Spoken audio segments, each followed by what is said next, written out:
Hello everybody. I'm here to do another video. This one's going to be about what I use to pre-poo. I had asked in my last video if you ladies would like to see some of my favorite things or things that I do, and I got a resounding yes. So this will be part of that series of videos. I started it with the leave-ins, but I'm going to take it back to the beginning of the first thing, one of the first things you do, and then move forward. One of the first things that a lot of people do is pre-poo. So I'm going to talk about my favorite things to pre-poo with and why I pre-poo. Pre-pooing is not for everybody. It is not a complete necessity. Nothing is a necessity in doing your hair, as far as you do want to deep condition, you do want to balance your protein, you do want to, but other than that, you know, just washing, keeping your hair cleaned and well conditioned is all you have to do. Pre-pooing and things like that are just not totally necessary, but they are helpful.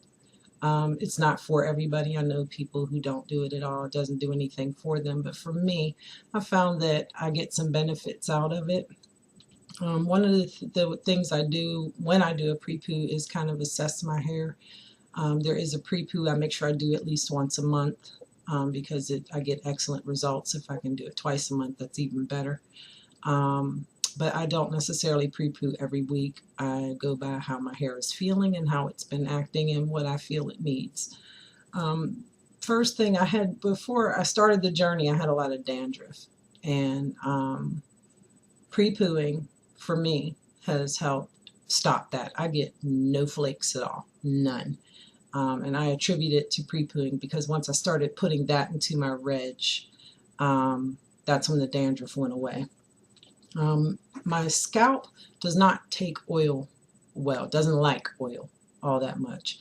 So I'm not a person who can oil their scalp, you know, daily or a couple times a week or something. So that's the time that I do, something I do with my pre-poo is I treat my scalp at that time.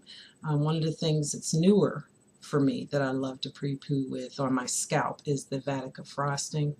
I've found that at this point in my journey, Ayurvedic herbs and things like that do very well for me, and this has amla and henna in it, and I like that. Also, pre-pooing also helps you strengthen your roots so that you grow healthy hair from the beginning. The other thing I like to do is my own oil mixes. This is an oil mix of lots of different oils that I have. You use oils of your choice, oils that your scalp and your hair like. You always want to make sure that part of your mix is a penetrating oil because you don't want to just oil your scalp with stuff that's sitting on top. You want things that your follicles can absorb. The other things I like to use, this is the CC's Naturals hibiscus leave-in, and I like it.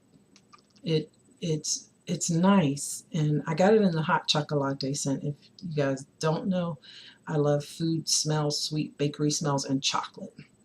And this smells like a cup of hot chocolate.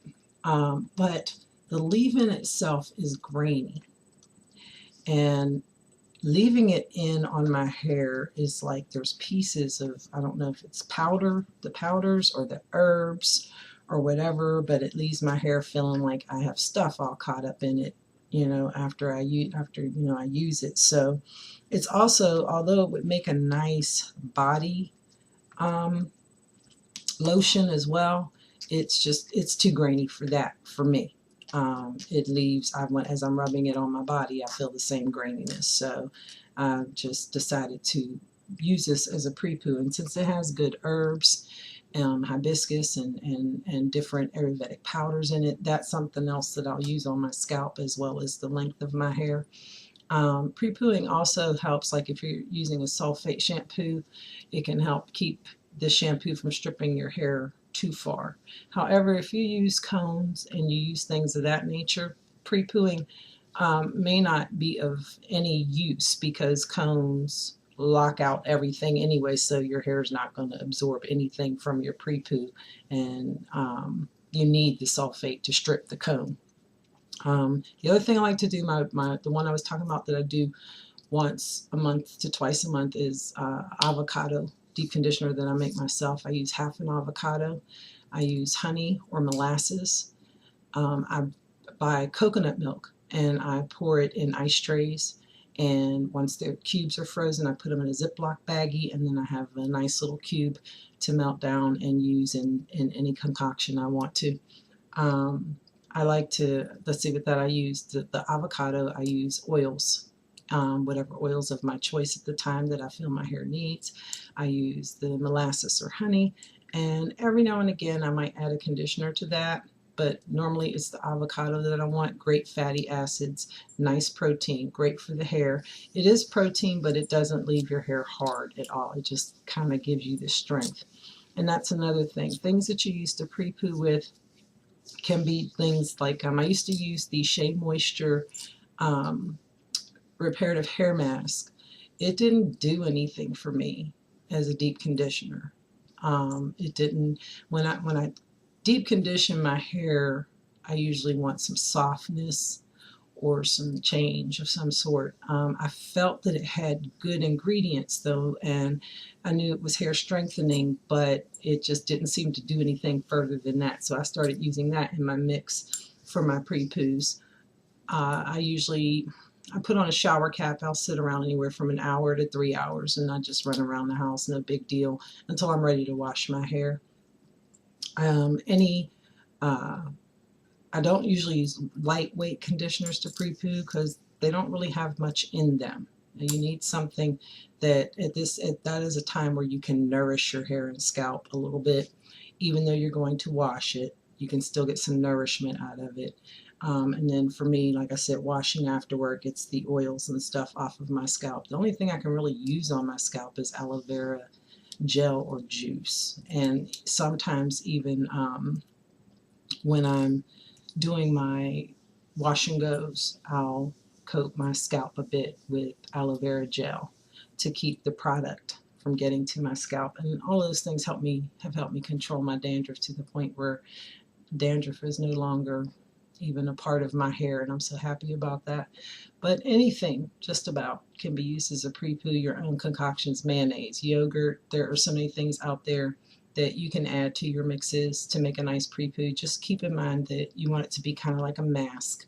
You want it to be thick enough to kind of almost like you would a relaxer or henna or something, be able to brush it onto your hair with a brush, because you don't want it running all down your face and neck. And the same goes for your hot oil treatments. You need enough oil to coat your hair, but you don't need to overdo it, because then you'll be sitting there with oil all day on your face and neck, and that's not a good thing either, because then it's going to irritate your skin and for me cause bumps. So that's it for the pre-poo. I did this one first, mainly because it's the first in the series, but also it's going to be the shortest, because pre-poos are really just about anything you want to do for your hair. So you ladies have a good day. My surgery is tomorrow morning, and I will be back as soon as I can, even if I just do a video saying I'm okay. I'll be back as soon as I can. So thank you everyone for your support and your kind words and your prayers. I really appreciate it. I have the best subbies in the world, just period. The best subbies in the world. So thank you, and I will see you soon. Bye-bye.